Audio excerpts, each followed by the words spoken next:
Nama saya Bayu Oktara, saya bacalek untuk DPRD DKI Jakarta dari Dapil 5, Ramadjati, Jatinegara, dan Durensawit. Oh, ada ibu juga. Mantap. Nanti Siap. kita gitu ya. Siap. Oke. Bang, apa nih Bang, dari menjadi caleg dari Nasdem, apa nih dasarnya apa dia sobat? Jadi calegnya atau nasdemnya? Calegnya Bang? Calegnya. Dulu. Karena di pekerjaan saya dapat kesempatan untuk hampir keliling Indonesia, melihat banyak orang-orang, anak-anak muda, lalu ibu yang sampai saat ini masih memimpikan kesejahteraan, tapi skeptis terhadap politik. Padahal kita punya semua, yang di atas tanah, di bawah tanah, dalam laut, kita punya semuanya. Tapi kenapa masih belum sejahtera? Berarti kan ada yang salah. Kegatelan itu yang saya rasa bisa digaruk. Kalau selama ini yang menggaruk mungkin tidak tepat dan belum tepat sasaran, berarti kita nggak bisa mendiamkan orang-orang yang selama ini tidak tepat sasaran untuk terus ada di situ. Maka mau tidak mau saya terpanggil, ada program Nasdem memanggil untuk ikut menggaruk kegatelan saya sendiri. Makanya saya memilih untuk terlibat politik. Bang, maksudnya garuk itu bagaimana Bang? Kurang jelas mungkin Bang. Karena ada kegelisahan di situ. Oh. Antara anak muda yang mereka skeptis dan nggak mau untuk berpolitik. Udahlah, politik mah yang dia lagi yang menang, kita nggak pernah bisa mewujudkan mimpi kita. Ini yang mau saya perjuangkan, dan ini yang saya rasa membuat saya, karena di bidang komunikasi selama ini di media, di radio, di TV, nah makanya saya pikir sebagai orang yang mungkin belajar di dunia komunikasi, saya ingin ibu-ibu, anak-anak muda, orang tua, bapak-bapak, kepala keluarga, semua bisa mewujudkan ide mereka. Yang penting tahu cara mengkomunikasikannya. Karena saya percaya dalam komunikasi yang tepat ada rezeki yang hebat. Oke.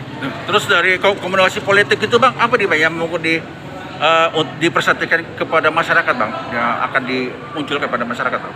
Oke, yang jelas saya mau mengajak anak-anak muda, teman-teman yang selama ini mungkin nggak peduli soal politik, untuk tahu dulu hak dan kewajibannya. Hak kewajiban di sisi politik itu seperti apa. Lalu kemudian kalau selama ini mungkin nggak percaya sama apa yang menjadi mimpinya, ini kita wujudkan, kita bantu, kasih pelatihan, pendampingan, menjadi content creator yang seperti apa, menjadi pengusaha yang seperti apa, punya UMKM, bagaimana cara mempromosikan usahanya.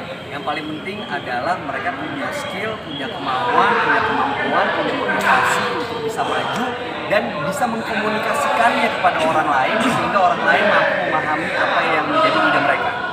Terkait pencapresan Anies Bang, sejauh mana follow-up-nya dari Partai Nasdem? Kalau pencapresan Anies terus terang dulu waktu saya belum berpolitik, hanya saya melihat, saya pernah menolak, saya pernah menentang, saya pernah meragukan Pak Anies. Tapi setelah 5 tahun belakangan sebagai warga Jakarta, saya melihat langsung perubahan baik yang ada di sini. Saya melihat ada taman kota buat warganya, peningkatan literasi, lalu kemudian waktu saya ke London menyaksikan langsung penandatanganan kesepakatan dengan ekosistem kendaraan listrik, bagaimana membuat komitmen untuk membuat Jakarta lebih ramah lingkungan dengan mentransfer semuanya dari mulai teknis sampai produk-produk yang ramah lingkungan. Seperti sekarang tuh ada Transjakarta yang elektrik. Jadi saya dengan melihat banyak perubahan, termasuk ada keinginan untuk mengintegrasikan semua transportasi umum.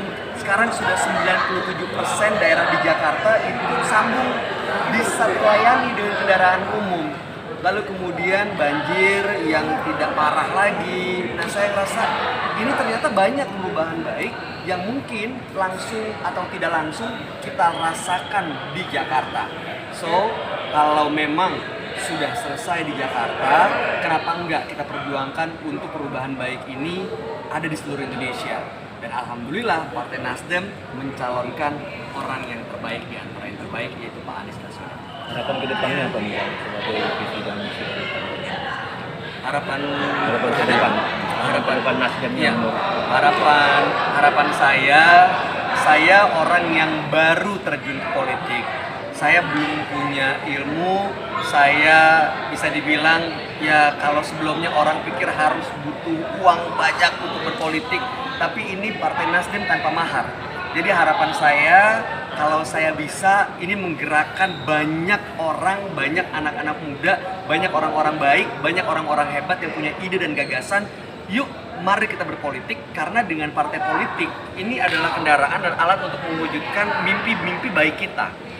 Itu sih harapan saya, mudah-mudahan semakin banyak orang yang peduli dan tidak skeptis terhadap politik. Oke, terima kasih Bang. Bayu Oktara. Tahu.